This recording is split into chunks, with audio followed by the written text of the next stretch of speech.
majority of voters actively voted against the Conservative cuts agenda, what mandate does the Lib Con coalition have to implement such aggressive cuts in public spending? A reminder that in Scotland 17% of the electorate only voted Conservative. What's your answer to that? Nicola Sturgeon, do you think what's happening is against political propriety?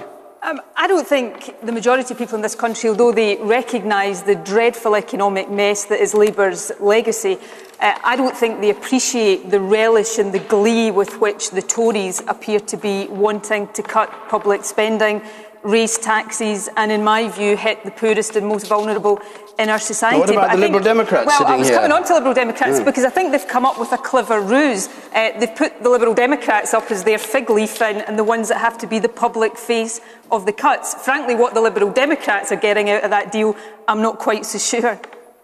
Michael Moore, as a Liberal Democrat member of the coalition.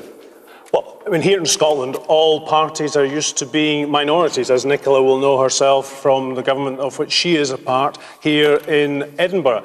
The truth of it is, and she's right to focus on Labour's legacy, that this government has actually inherited the largest deficit in peacetime history, £155,000 million. That's £2,500 for every man, woman and child in the United Kingdom. And frankly, is no matter who got into power at this election a few weeks ago, action had to be taken.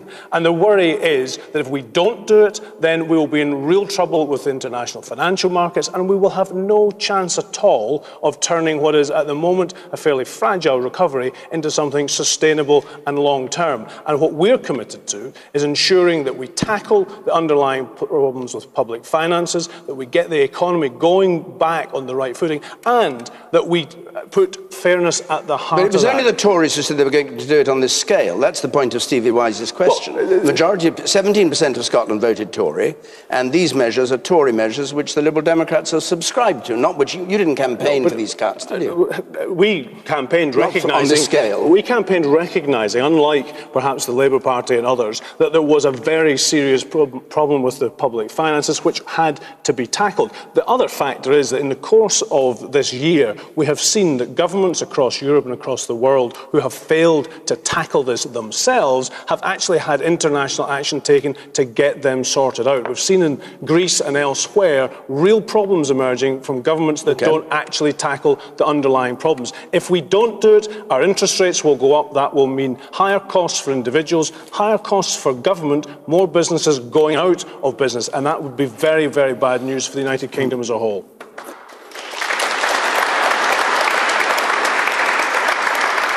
Douglas Alexander, do you think the Tories should have tempered what they wanted to do because they didn't get as much support as they hoped?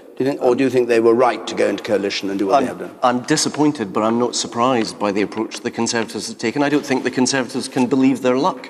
They've got Liberal Democrat ministers who are defending the cuts that are being made.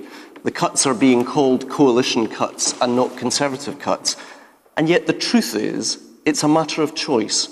The fact is the deficit did need to be reduced. We had a very clear programme whereby the deficit was going to be brought down. But as a matter of choice... nothing identified as to what you would do. Forgive me, Michael, let me finish the point. We identified a £76 billion deficit reduction programme. The Conservatives, on top of that, as a matter of choice, have decided to take an extra £40 billion out of the British economy.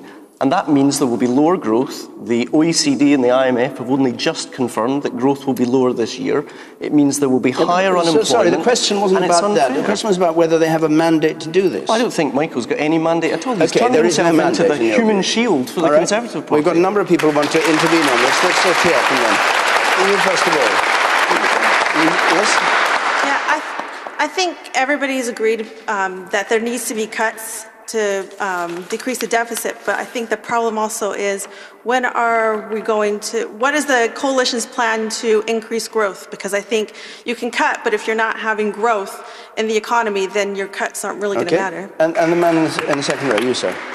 I find it quite pathetic and immature how Douglas Alexander and Nicola Sturgeon pretend as if you can just carry on spending and spending. You say you have a deficit reduction plan, but you've not specified anything. The only thing I ever hear Nicola Sturgeon talk about is cutting Trident, and that's $4 billion. There's a lot more than that to be cut. 100 billion. It's how much? Okay. 100 billion. I think cutting Trident would actually be quite good. $4 billion a year.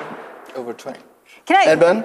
Well, I take issue with the idea that everyone agrees that we have to cut spending. You know, I mean, I understand it's very easy to sell people on the idea that there is a deficit and therefore we need to cut spending. But there is a thought that during times of recession, your best bet is to pay one man to dig a hole and another man to fill it in, because you need to stimulate the economy. It's basic Keynesian economics, this idea. And it's very easy to sell people on this idea. And the problem is that we have political ideology being put before the interests of the people. The Conservatives believe in smaller government. They are rubbing their hands together with the idea that they can now cut the government down to the size they want, and they have a great excuse for doing it. And I don't mean to be cynical, but if I wanted to make the Labour Party look bad, what I would do is say that the deficit is massive and we need to cut a lot and we need to blame the Labour Party for doing it.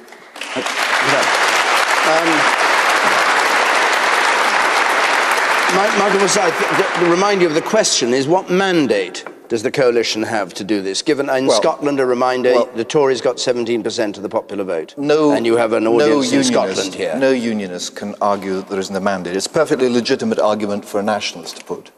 But goodness knows where Scotland would be if we'd had to face the costs of the collapse of the Royal Bank of Scotland and the Bank of Scotland. Iceland would have looked like a picnic. So the fact that we're in the Union has saved us, just as actually we joined the Union in the first place as the result of the crisis caused by a property bubble in the Darien scheme. But I'd just like to say something which is perhaps not going to be very popular.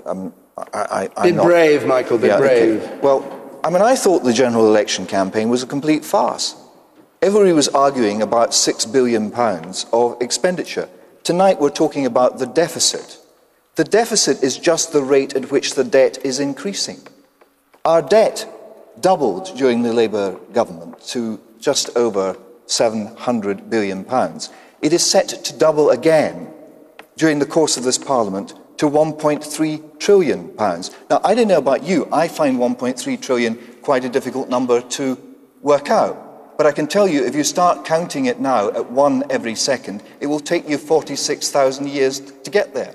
If you turned it into 1 point coins, they'd stretch all the way to the moon and back 48 times. It is a huge number, and it's going to double in this Parliament. So when we talk about reducing the deficit, we are talking about reducing the rate at which our children's debt is increasing. So there isn't a choice here. And it's not about, forgive me, Ed, it's not about the Conservatives or anyone else relishing cutting back the state. The fact is, we have been living beyond our means. We're still living beyond our means. But you are a relisher yourself of cutting back the state. You're a Thatcherite Tory. You must believe in that. Because of the you can't say you don't believe in that. Because of the point this lady made here. The only way we're going to be able to pay down this debt is not by making cuts, but by getting growth. Douglas Alexander. And the argument is that you have to encourage small and medium-sized businesses to grow. Douglas Alexander. We just heard the argument that Michael used 20 years ago in Scotland. There is no alternative to ever rising unemployment because he wants a smaller state. The truth is, if you look at debt as a proportion of the British economy, we actually brought it down from about 42% of the economy to 36%, ahead of the greatest banking crisis that the world has ever seen. The truth is, Douglas, you inherited a very strong economy, the best in 100 years, and you have wrecked our economy, and you've left us in the state that we are now. And you should be far more apologetic. I just want to bring in, hold on, I want to bring in, you're being a bit...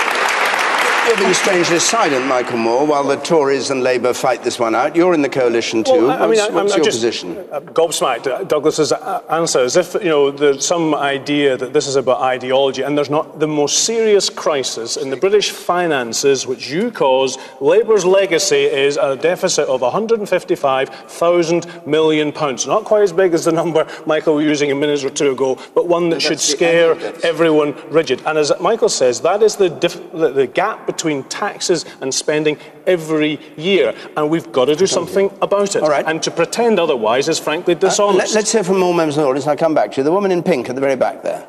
I'm someone who's on job seekers allowance. I get housing benefit, and I've been on for 12 months. I can't get a job.